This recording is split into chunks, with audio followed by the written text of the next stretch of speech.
I remember the sound first, the scrape of a sponge against tile, the tiny sniffles echoing through the kitchen. I stood at the doorway, suitcase still in hand, my daughter on her knees, barefoot, shoulders trembling, scrubbing the floor like she owed someone her existence. She froze when she saw me. "Mom?" The word cracked like glass. I dropped the suitcase. My body moved before my mind caught up. The clock above the stove blinked 7:12 p.m. Too late for a child to be alone, too early for what I was about to become. I asked her where everyone was. She said Grandma and Grandpa had taken Emma to the amusement park. Their Emma, the real granddaughter. And when she spilled the rest, how she was told to scrub until it shined enough to see her reflection, something inside me went very still. Not angry, not even shocked, just clear. That's the thing about betrayal. It doesn't always roar. Sometimes it whispers. They weren't always like this. When I first met Daniel's parents, they smiled too wide, spoke too politely. I mistook their restraint for kindness. When I married their son, they called me different, which I thought was a compliment. It wasn't. Then Emma was born, Daniel's daughter from his first marriage. Blonde hair, blue eyes, a mirror image of her grandmother. I never tried to compete. I simply loved both girls the same. But love, I've learned, doesn't balance the scales. When I went on that 3-day work trip, I thought my in-laws were doing us a favor by babysitting. Daniel insisted on it.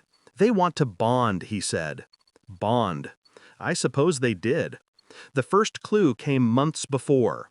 Emma would come home with gifts, expensive ones. My daughter got hand-me-downs, old toys, or nothing at all. I noticed Daniel never said anything. He'd just shrug and tell me not to make it a race thing. It wasn't about race. It was about cruelty. And now, standing in that kitchen, watching my child's raw little hands tremble over a bucket of gray water, I decided I'd never ask anyone to respect my family again. I'd make them. I didn't scream when Daniel came home that night. I didn't even tell him I was back early. I let him walk into the dark house, humming, dropping his keys, calling my name. He froze when he saw me sitting at the table, the same table where we'd once planned a future that never really existed. "She's fine," I said, "sleeping. You might want to explain why she was cleaning floors alone while your parents took your other daughter out for the day." He blanched. "You're misunderstanding." I cut him off. "No, I finally understand." He stammered something about his parents not meaning harm.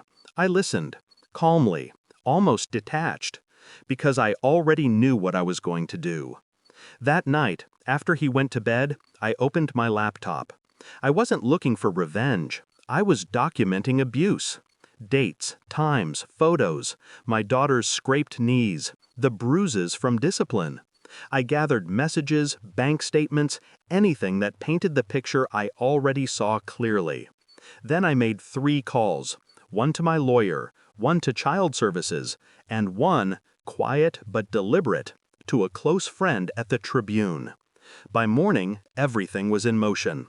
When the police came, Daniel was still half asleep, standing in his robe, blinking like the world had turned upside down overnight. They asked questions he didn't know how to answer. His parents arrived just in time to hear the officer say, "Child endangerment." They tried to talk to me, to plead, to explain. I said nothing. I didn't have to.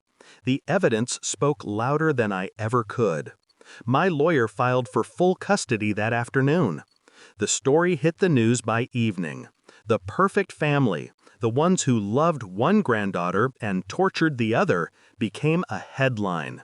By the next morning, my phone wouldn't stop ringing. Journalists, lawyers, even old friends who'd once doubted me. I didn't answer any of them. Daniel's job suspended him pending investigation. His parents faced charges. And me? I sat in the same kitchen where it all began, watching the morning light spill across the spotless floor my daughter once scrubbed in tears. She woke up late, patted in quietly, and asked if we could have pancakes. Of course, I said. Extra syrup. Her smile, tiny, cautious, but real, was all the justice I needed. I've thought about what people would call what I did. Some would say revenge. Some would call it justice. I call it balance. Because I didn't yell, I didn't cry. I just ended the cycle. When you've been silent long enough, you learn that power doesn't always shout. Sometimes it signs legal papers. Sometimes it makes a single call. Sometimes it just walks away, leaving others to clean the mess they made. And sometimes, if you've done it right, by the time they realize what you've done, it's already too late.